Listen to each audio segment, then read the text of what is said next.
Hi everyone, this is Eduardo Fiallos, the coordinator of client education for VolleyStation, and I wanted to talk about something that I get questions about often, and that is how do I filter my data by set?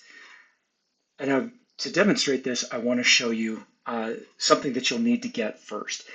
If you go to the link that we provide for you for our default spreadsheets, and you go into this folder that says old, there's a spreadsheet in here.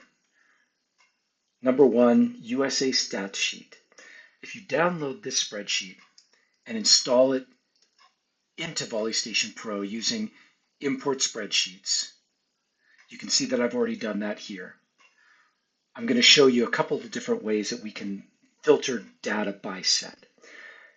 Now, one of the things that's important to recognize here, and you can do this by going to our help desk, our knowledge base, and searching for a couple of different articles.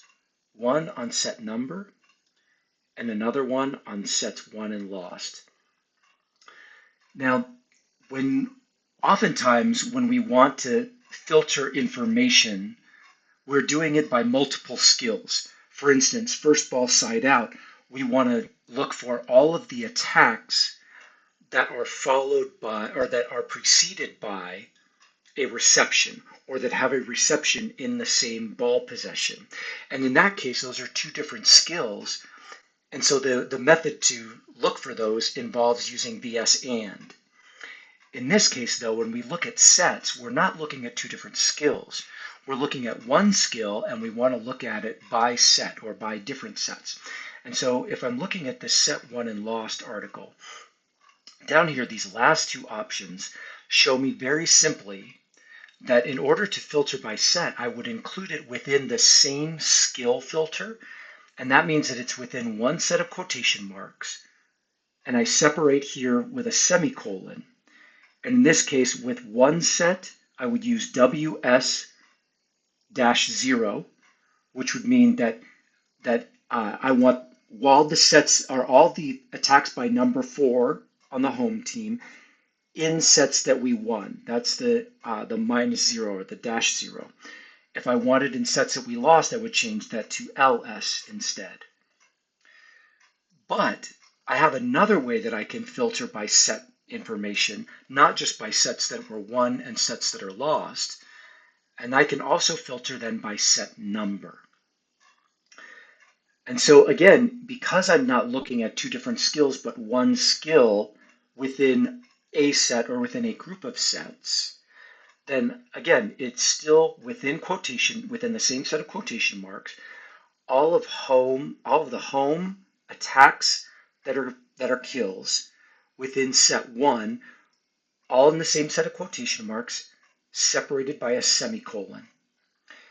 I can use something similar to the sets won, sets lost that I did before, and I can say SL to say error. In this case, it would be service errors by the home team in the last set. So the L here is not for lost, but it's for last set. I can also make these things more dynamic by wrapping them inside of a VS cell. And that's what you'll see here. So instead of having a set number, like I do here, S1, I can say S, and then in parentheses, I have a placeholder for the VS cell call. In this case, it's the second placeholder, so it's cell B3. And that would mean that the analyzed set number, the set number for which I want to look at all the positive receptions or all the perfect receptions, would be in cell B3. So let's take a look at what that might look like within an actual cell. So I'm in this number 1 USA stat sheet that I imported, and I'm going to go to this second tab, the dynamic information here.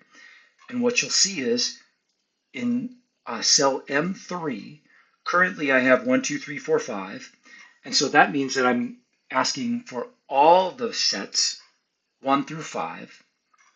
And now if I go to a particular cell, how about if we look at attack attempts here? I'm asking VolleyStation to count using cell references. So in this case, cell reference number 3, which is A8. So this is going to be the first outside hitter on the roster. I'm going to count all of their attack attempts when the home team is in a particular zone or particular rotation. In this case, it's currently set to 2, 3, 4, meaning this would be all the front row rotations for a particular hitter. And then the last reference here is this S and the placeholder for the second one, M3, which is where I'm looking here. So that means here I can put any combination of sets into this particular cell, and it's going to calculate that information in this. So I don't have to just put 1, 2, 3, 4, 5.